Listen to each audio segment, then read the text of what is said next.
A planeswalker is a powerful mage who is able to travel across the planes of existence.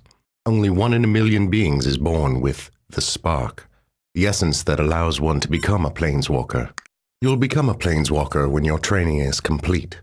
In Magic: The Gathering Tactics, you'll create spellbooks of powerful creatures and spells to use against your opponent.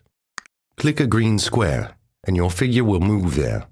Click an enemy in range, and you'll move next. Figures that can make melee attacks exert what's called a zone of control around them. Figures that enter a square that is under a zone of control end their turn in that square. Flying figures are not affected by zones of control of non-flying figures.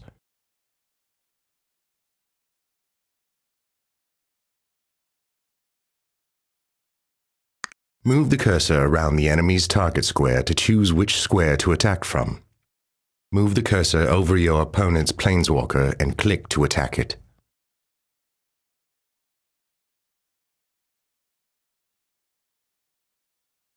That is how you perform a simple melee attack. You dealt damage to the enemy based on your figure's power, but once each round, a defending figure will strike back with a counterattack of its own. Moving or attacking ends a figure's turn. You can see the turn order at the left edge of the screen, and that tells you whose turn it is next. Now, it's the opposing planeswalker's turn. Your training is proceeding well. In this chapter,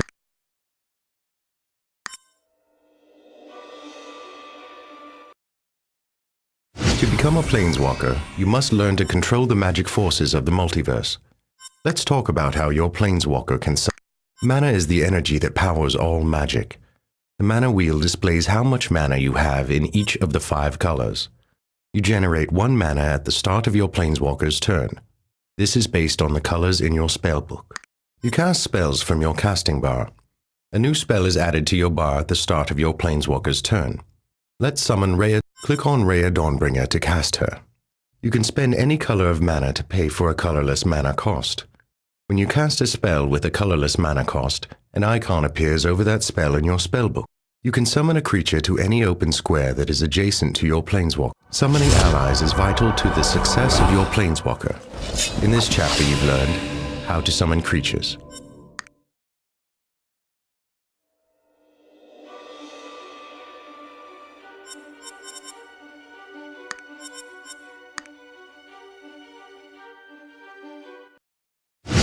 It's time for your training to continue. You've learned how to summon a creature, but there are other weapons in a planeswalker's arsenal. Now you'll learn how to cast a spell. You need to know what a spell will do before you cast it. Take a look at one of the spells in your spellbook. Like your creatures, each of your spells has a mana cost. Lightning Bolt costs 1 red mana, and you have red mana. You have selected the spell that will deal the damage, and have paid its cost. Now all you need is a target. You can only cast spells on targets that are within line of sight of your figure casting the spell. You can mouse over different figures to see if they're within line of sight.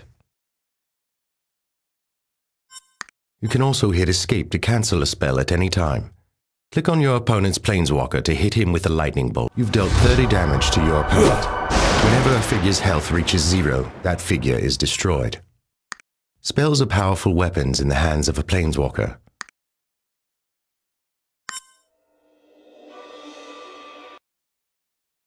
Managing the abilities of your creature allies is key to victory.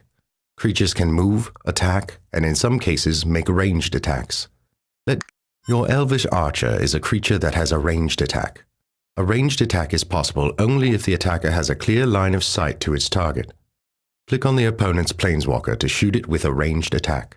Of course, a ranged attacker need not fear a counterattack from its target. Distance is also important as ranged attacks deal less damage if the target is outside the effective range. Ranged attacks are powerful abilities that can help you win. In this chapter,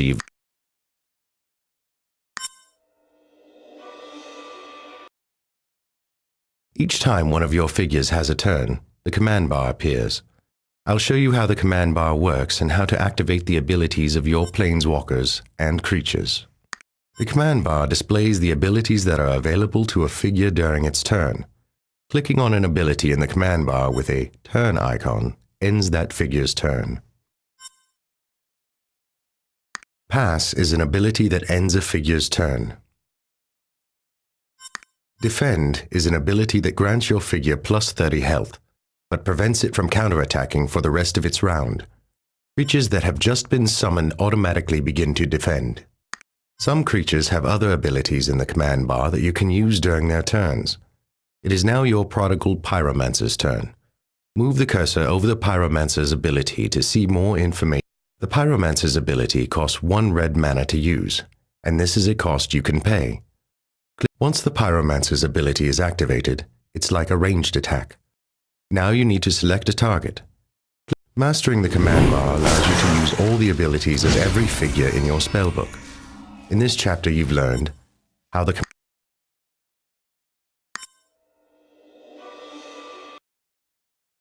information is the key to victory. Knowing the abilities of every figure in the battle allows you to plan properly. You can gain additional information about a figure by right-clicking on it. Right-click your prodigal pyro. The stats area of the detail window displays all stat information related to the selected figure. These stats include move, how many spaces this figure can move. Initiative, the higher this figure's initiative, the sooner it takes its next turn. Power, the damage this figure deals in combat. Health, the damage this figure can take before it's destroyed.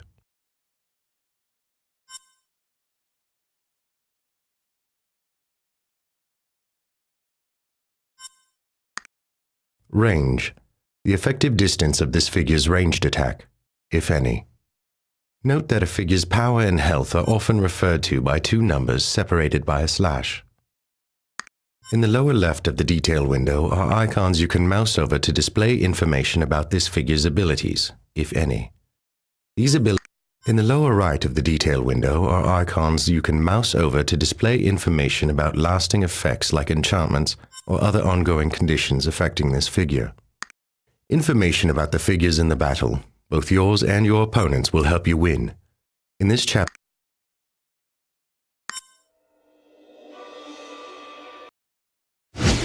some of the most powerful spells of all have a variable casting cost.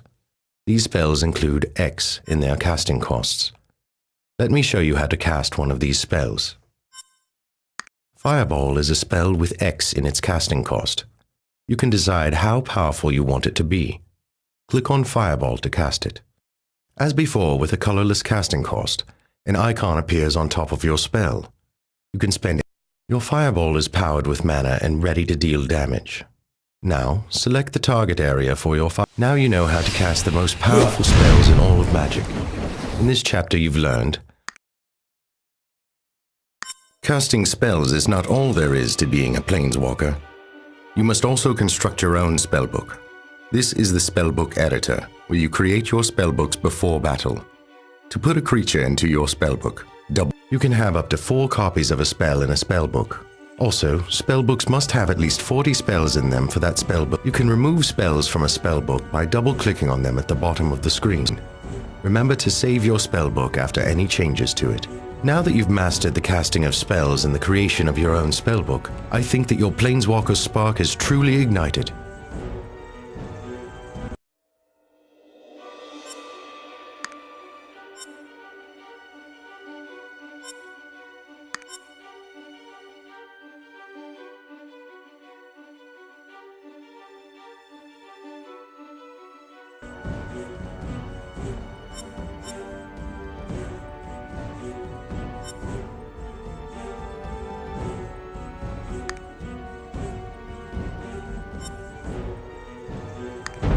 In the world of Dominaria, on the western coast of the Arona continent, lies the island of Teleria West, site of an academy dedicated to the advanced theoretical study of magic. The instructors here often confront their pupils with new challenges for them to overcome through the use of magic.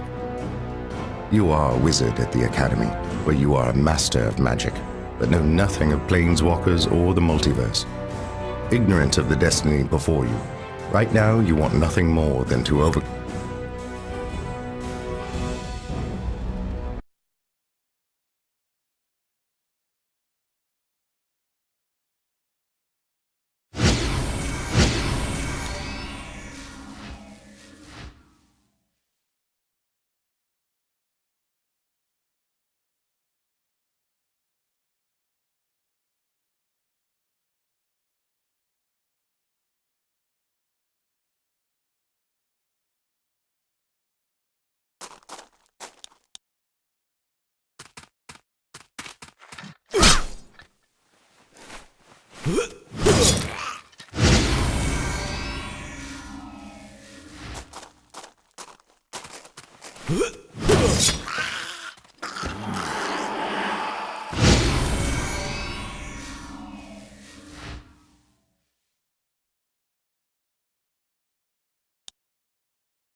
Kana Numon Ka!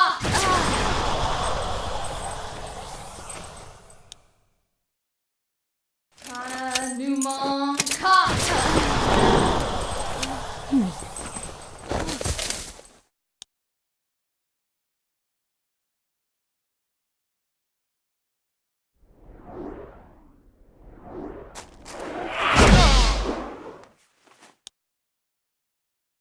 Kana Numon Ka!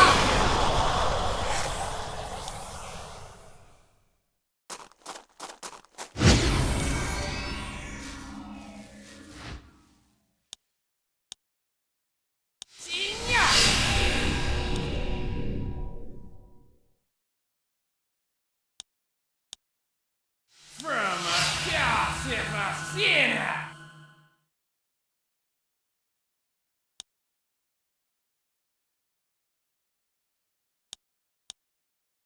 From a chaos if I see it.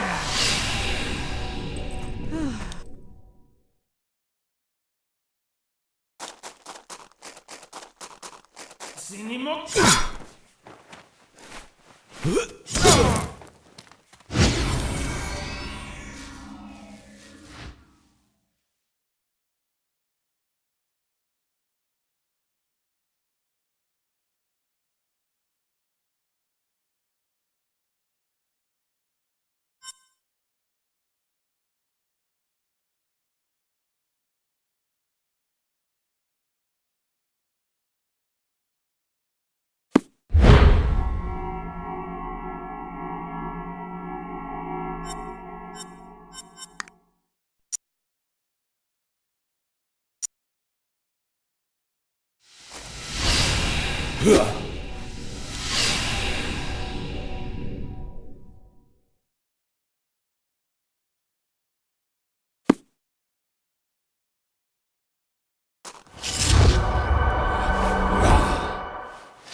Sinimo.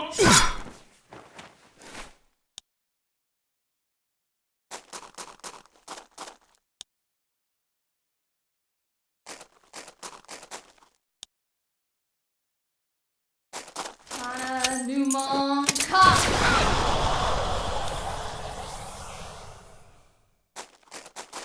Ashkana Numon Ka!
From a chaos if I see it.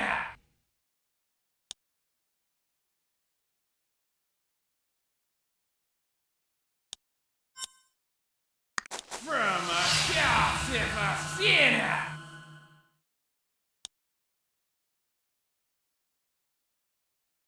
Sinimo.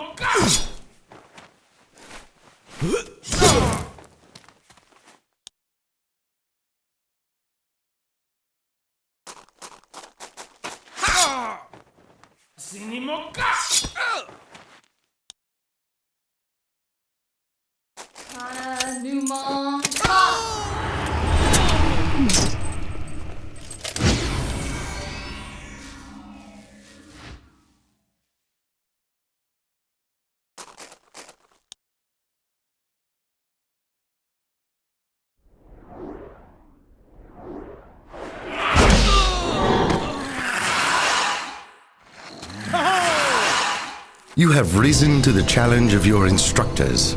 You have proven yourself a powerful wizard, a true master of spells and summoned minions.